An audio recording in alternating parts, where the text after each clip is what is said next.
Hey gamers, Lil Mo Gaming here, and today I'm excited to share with you all my top games of 2024. Now this is going to be a little bit different in that these aren't necessarily the games of the year for 2024 or anything. These are my games of the year for 2024, what defined the year for me in gaming. And I'll preface the video by saying 2024 was just a crazy year for me and for my wife, who, we both moved in together literally at the start of the year. Me coming from Texas, she coming all the way from Turkey. We moved here to Colorado. So it's been a cold year, getting adjusted to that. I'd say it's been a year full of adjustments, really, to the changes in weather, the altitude, and then just moving in together for the first time and, making that work and figuring that out. So it's been an amazing year, crazy year, full of different experiences, with gaming included. That being said, I didn't really have that much time this year to play all the games that I wanted to play. Looking back at the year, these are the ones that really would be fond memories for me of different events of the year and when I played that game and what was going on at that time. Quite literally, it almost fits into like a top 10 list. So, but I am going to start with some honorable mentions. Here.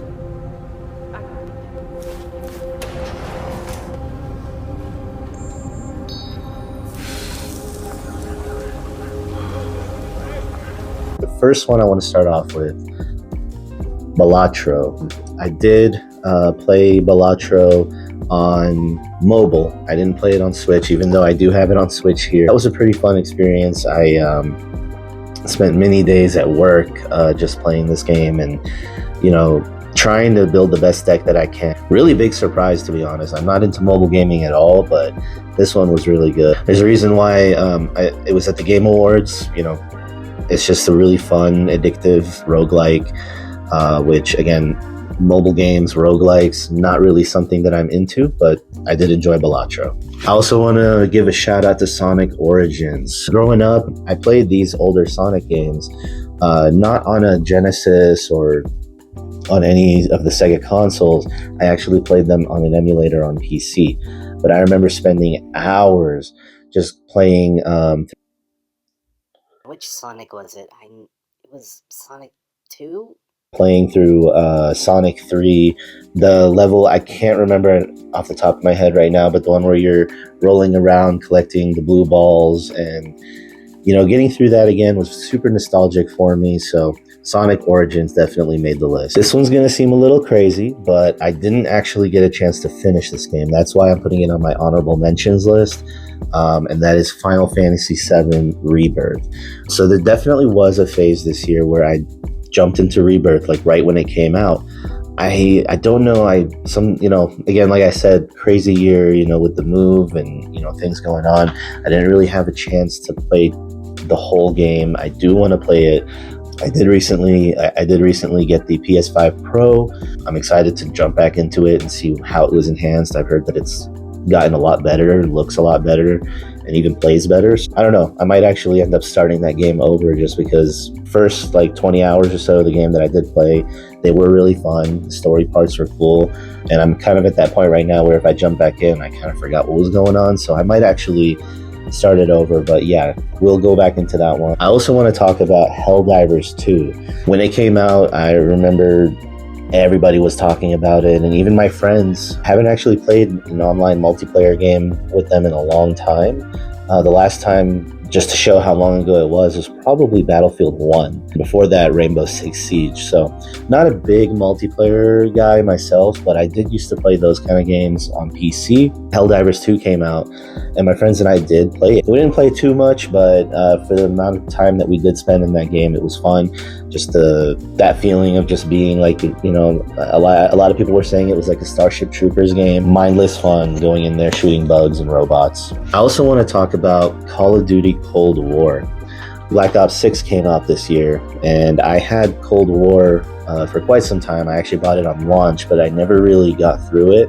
So to prepare myself for Black Ops 6 and the campaign on that game, I did go back and play through the campaign on Cold War, which I did enjoy. It was actually really fun. The Black Ops series has always been known for their campaigns. This one was no different. I really enjoyed it, and I haven't played through the campaign for Black Ops 6 yet, but that is what I want to do at some point. But yeah, Cold War. The last honorable mention that I want to talk about is VR gaming. I got a PSVR 2 for my birthday this year. My first VR headset to be able to experience VR. So just to name a few games, I played Synapse, which is exclusive to PSVR. Super fun shooter game where you can move things with telekinesis. And when I discovered that you can actually literally duck and cover in real life while wearing the headset. I don't have a huge space to play in, but I was able to make it work where I could, turn my body and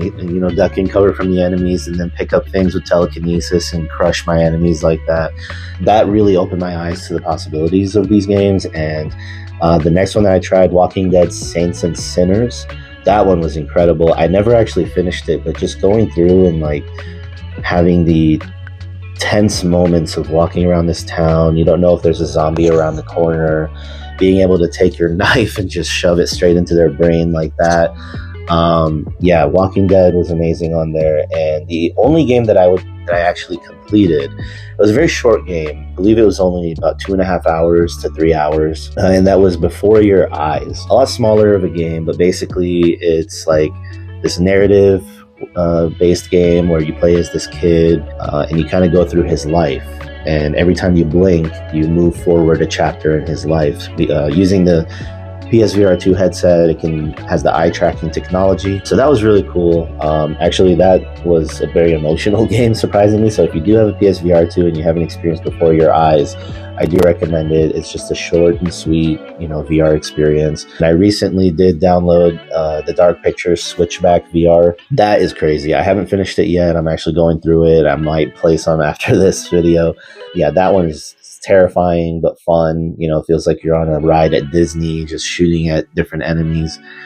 Crazy stuff. Now that we've gone through our honorable mentions, I'm going to go through my top 10 games of the year. So I did narrow it down to 10 games, which is actually what I played this year. I only played about 10 games. We'll go ahead and start off with number 10, and that's Black Ops 6. So I did talk about Cold War in my honorable mentions. So yeah, Black Ops 6, I didn't spend an incredible amount of time in that game, but I did play some of it. The multiplayer is very fun. And I saw that it had the Omni movement system in there. That is really what made me want to buy the game, because truth be told, this is the last Call of Duty that I bought. Played some of it when it came out, and like I said earlier, I did play through the campaign just this year to prepare for Black Ops 6. But I didn't really play Modern Warfare 2 or Modern Warfare 3. Black Ops 6 is the first Call of Duty that I get in a long time. Yeah, it's fun. I mean, the Omni movement system, I almost wonder, why hasn't this been there? It feels natural. It's crazy. The fact that you can dive left and right, go backwards. Really fun game. But I didn't play too much of it. I do want to play more of it. That's why it's number 10. For number 9, don't know if I mentioned this earlier, but a lot of the games on here are a little older. I'd say 2024 was a year for me to get through my backlog. Although, I only scratched the surface of that. But Octopath Traveler. Octopath Traveler is a game that I actually started this when I started the process of moving last year. So I played a little bit of it, but I never really got past maybe the 4 or 5 hour mark. But I always wanted to go back into it. I've always heard good things about it. Octopath Traveler 2 came out, and I've only heard good reviews on that game. So I really wanted to get into Octopath Traveler this year, and I finally did. I haven't completed the game yet, but it's definitely one of the games I spent the most time in this year. Really nice style. I love the animations and the way it looks, the art style, going through with your party members and playing their stories one by one. Very chill, relaxing game to play on the Nintendo Switch. Definitely one of the bigger games that I played this year. Still have a lot to do in it, but I am more than halfway through. For number 8, I want to talk about Armored Core 6. If you've seen my last video where I talked about games that I picked up this holiday season, I mentioned Armored Core 6 because I bought Gundam Breaker. I did play Armored Core 6 earlier this year. It was amazing. I mean, the control scheme in that game being able to control this mech and flying around, it feels so natural. Like, it feels like you are in this mech and you're able to control it. I can't imagine what this game would be like in VR, to be honest. I think that would be pretty cool, but at the same time, some games, just feel better with a controller, and Armored Core 6 definitely hit the spot in that regard, just feeling like you're actually driving this thing and shooting these enemies, playing these incredible boss fights with these crazy scenarios, everything just flashing on the screen. So it's a fun game, and if you haven't played it, I highly recommend it. I didn't really play it when it came out. I played it this year when I moved into my apartment. I think one of the first games that I played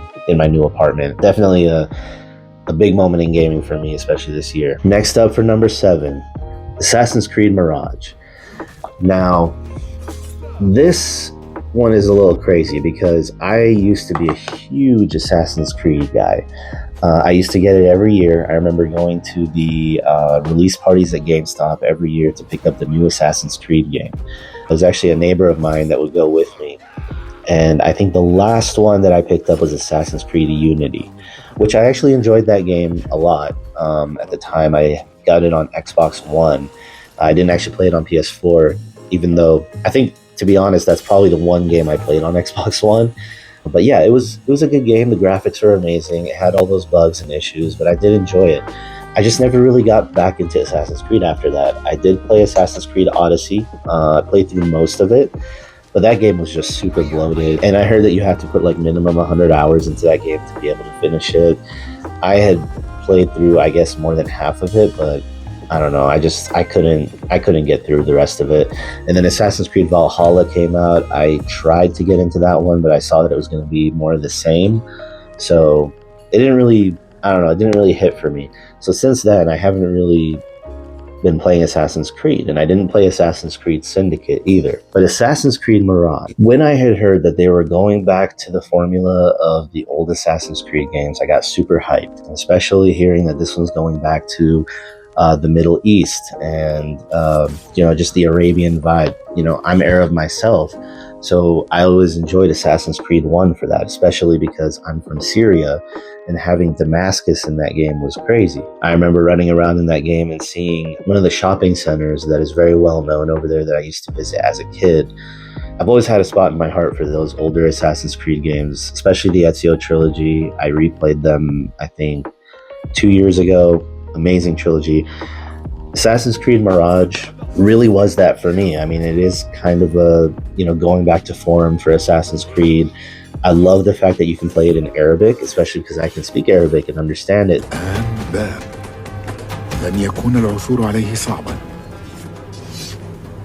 That makes the experience a little crazy. I don't think there's any games out there that are in Arabic the way Mirage is, so I really do appreciate that they did that, and it just made the experience a lot better.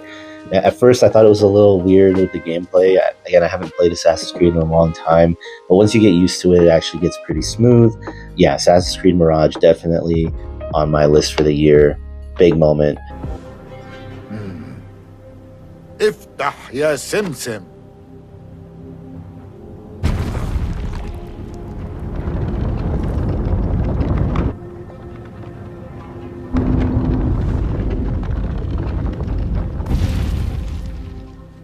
Now we're going to get into a game that actually came out in 2024. So yes, there are some on here besides Call of Duty, and that is Silent Hill 2. So Silent Hill, I don't have a lot of experience with this franchise. Growing up, I didn't play any of those games, even Resident Evil. I think maybe I played Resident Evil 1 at a friend's house one time, but Silent Hill, this was my first experience with Silent Hill, and it was amazing. I mean, the remake quality on this blew my mind. Using Unreal Engine 5 and playing it on the PS5, and just seeing, watching videos of the older game and comparing it, I actually really appreciate that they did that, and I'm very excited to see what they do with Metal Gear Solid Delta, the remake of Metal Gear Solid 3. As I said in my last video, if you haven't watched that one, I did talk about the Metal Gear Solid Master Collection and how big I was into Metal Gear Solid, so I am excited for that remake, and seeing the Silent Hill 2 remake and how successful that was, I think that bodes well for the future, really, because I'd like to see more of these classic games come back in a big way like this. This one I definitely enjoyed. The atmosphere, the music, just incredible. Next, and I don't have this physically, but I want to talk about South Park: The Fractured But Whole. This is a game that has been on my backlog ever since it came out. I remember playing The Stick of Truth when that came out. I couldn't finish that game because when I played it, I got a terrible stomach bug and I was sick for like 2 days while I was playing that game. And it's going to sound weird, but at that point, every time I jumped into that game, it kind of reminded me of that sickness that I had, so I just couldn't play it anymore. But then The Fractured But Whole came out, and I thought it was pretty cool. I just never really played it. Now I had a chance to really sit down and play through the whole thing. It was amazing, hilarious. I haven't watched a lot of the South Park show, but I watched enough to understand what it's about and to see how they were able to translate that into a video game. So that was actually really fun. I was super disappointed with South Park Snow Day. I didn't really play it, but I watched a lot of reviews for it. Yeah, that one didn't seem it, but Fractured But Whole, amazing. And this next one is a little bit of an older game. It was on my backlog since I heard about it. Bomb Rush Cyberpunk. This was incredible. I have actually a lot of fond memories tied to this one in terms of the timing of when I played this game. This was a lot closer to when I actually moved. My wife and I had started living together, but this game just has a lot of memories tied to it, but it's also because it's super nostalgic. It's in the style of Jet Set Radio and those older Sega games. You can tell it's like a love letter to that. I didn't really play a lot of those games as a kid. Like I said in my last video, I was a Nintendo kid, so I didn't have a Sega console growing up, but I did play those games at friends' houses. So I do have experience with that style of game, and seeing it, come out for PS5 in the modern age, this game was incredible. Going around and skating and grinding on these different buildings and rails in the city and the music. I actually want to try to find the vinyl for this one. I think it's a little harder to find right now, but the music soundtrack was incredible. I was listening to that on my way to work every day when I was playing this. This one was a very big game for me this year. A lot of memories tied to it. Bomb Rush Cyberpunk, super fun game. Now we're getting into my top 3 games of the year here. This one came out last year, but I just didn't have a chance to play it when it came out. But I played this when I moved. It was the first game that I put in, and that was Alan Wake 2. So Alan Wake, I played it on PC for the first time, and that game was incredible. I loved it. I love the show Twin Peaks, and it definitely has that Twin Peaks vibe to it, if you know what I'm talking about. I was a big fan of Control when that came out. The direction that they took in that game, just the style, like the fact that you're walking and then all of a sudden there's this overlay of the director talking, and the atmosphere that creates and everything else. I remember the first time I pulled on the light switch in Control, if you know what I'm talking about, and how it teleports you to that little creepy motel. Yeah, the atmosphere in these games is just amazing. It's something that I've always loved. So Alan Wake 2 had that and took it to a whole nother level. I absolutely love this game. It's creepy, it's scary, it's fun, it has really good vibes. Yeah, definitely one of my favorite games that I played this year, and that's why I have it in my top 3. For number 2, I don't have the new version physically, but Cyberpunk Phantom Liberty DLC. I know, it's a DLC, which seems to be kind of a theme this year with Shadow of the Erdtree making it to the Game Awards. For me, I played Cyberpunk a long time ago. Actually, I think I played it almost maybe 2 or 3 years ago. I played it on PS5 after they put all the updates in. And then the Phantom Liberty DLC came out, and I just haven't had a chance to play that. And when I heard about all the changes they made to the game, besides just adding on this whole new section, I jumped right back into the game, and my God, they really fixed it. This is the original PS4 copy from when it came out. I didn't even play it when it came out on PS4, so I did play it on this disc. I just downloaded the PS5 version, which luckily it is available for, as a free upgrade. Of course, not the DLC itself. I mean, the story to the DLC was amazing. It felt like a whole new game. Going back in there and making a new build and just playing around with that. I always like to use the katana myself, and maybe having like a pistol. And I was also a hacker, going around and just learning how I can take down armies of enemies all in like less than a minute. was really, really fun. And then the story and what they did with the story, adding in a whole new ending. Damn. No chance I'd recognize you on the street. When I played Cyberpunk, I went with the Aldecados ending. I'm not going to go into actual spoilers, but if you know what I'm talking about, you know what I'm talking about. So getting into the new ending that they brought in with Phantom Liberty, if you know, you know. Absolutely devastating. I love what they did with the story here.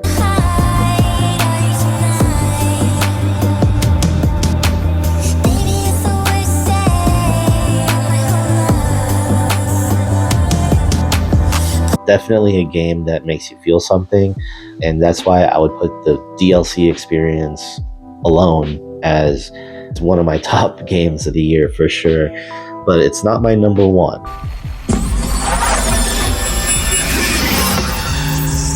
Now for my number one game of the year, and this is going to be a surprise, but it goes to an older game, and that's Days Gone. I don't have it physically, but it is available on the PS Plus store for PS Plus subscribers, so I was able to download it from there. What an incredible game. I didn't play it when it came out because there were a lot of reviews saying that it wasn't that great, so I didn't really pay much attention to it. But since then, I've heard from a lot of other content creators and just reading about it that the game's gotten better, and that if you look past all the bugs and issues that it had, it's actually an incredible game. A lot of people were hyping up the story and saying that the gameplay was amazing.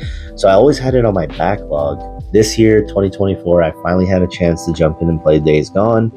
And I have to say, it's one of my favorite games that I've ever played. I really enjoy zombie games and just zombie content in general. I love the Walking Dead show, although I did kind of stop watching that. I haven't watched any of the new stuff, to be honest. Playing this game, it feels like you're playing through an entire zombie show where you start off, you know, before it happened, as it's starting, you know, the zombie apocalypse. Seeing how the story began with Deacon and his wife and Boozer, Deacon's wife going missing, and seeing him after that, you know, trying to survive, doing odd jobs for these local leaders, and at the same time, you know, not giving up hope on being able to find his wife. The story really resonated with me a lot because, like I said, this year is the first year that I moved in with my wife, and we lived apart for a long time, you know, due to extensions and delays in immigration, you know, from COVID and all that. You know, like I said, she came from Turkey, so we had to live apart for a long time, and, you know, thankfully we made it work, you know. But that experience of being, you know, apart and seeing that in the game for Days Gone, I know that's kind of different, you know, in that Days Gone, he had no idea where she was or if he'll ever find her. But it's one of those things, you know, when you play a video game, if there's something in the game that you can connect to, it just makes the emotional impact of that game a lot stronger, which makes you remember that game a lot more fondly. And that was Days Gone for me in terms of the story. Not going to go through any spoilers or anything, but even his relationship with his best friend Boozer, you know, and seeing how that plays out throughout the game. And then the gameplay, you know, being able to take out these hordes of zombies and, you know, just by yourself, you know, just being able to pull out this machine gun and take out over 300 zombies all by yourself. When I finally got to the point where I could do that, this was my number one game of the year for sure. And I have a lot of memories tied to it, you know, with the time that I played it and what we were, you know, things we were doing in life. And definitely it's an older game, but I'd say my number one game of the year goes to Days Gone for sure.